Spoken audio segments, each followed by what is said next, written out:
Hello, everyone. This is Coach Green, and we're back week 20, chapter 20, the devices of the enemy, deception, distraction, and fear. And it reads, Satan has a variety of devices, strategies, tricks, and schemes that he uses to deceive, distract, and destroy.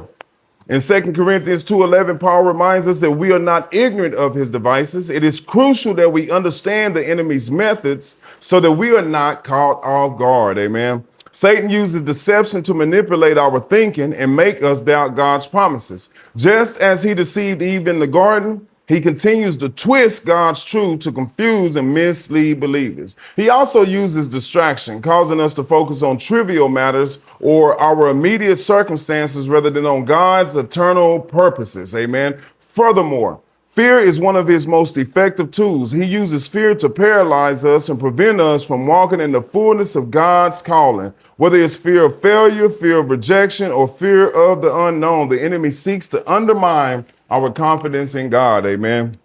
You know, just like he wants to destroy our testimony, amen, he absolutely does not want us walking in the fullness of God's calling on our lives, amen, because when we do, we begin to cause damage to his kingdom by leading others out of captivity, amen, unto God. So let's talk about how he tries to prevent, amen.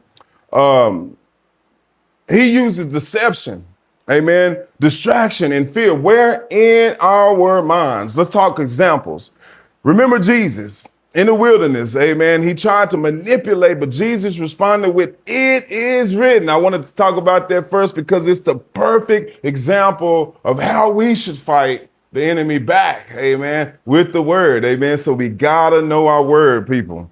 You got Moses who dealt with fear, doubt, uncertainty. Check out his many excuses in Exodus 3 and 4, but God promised his presence and Moses went on to walk in his calling, amen. You got David faced with distraction. 1 Samuel chapter 17, verse 28, his eldest brother Eliab came up and confronted him about his motive and his proudness of heart. Had he given in and went back to attend the sheep, he wouldn't have went on to slay Goliath, amen. For myself, it's more of the same: fear of rejection, self-doubt. They won't receive you. You're not good enough. They're not going to listen to your music. They're not going to read your devotional. They're not going to pay attention or tune in to your YouTube shorts. So why are you doing it? Amen. In Jesus' mighty name. But we've been here 20 weeks, amen, and lives are being impacted, amen, in Jesus' mighty name. So let me leave you with this. There will always be spiritual opposition trying to distract, discourage, and hinder. Amen. But be aware, learn your opponent. Don't be ignorant, as Paul says, amen, lest he gets the best of you. In Jesus' mighty name.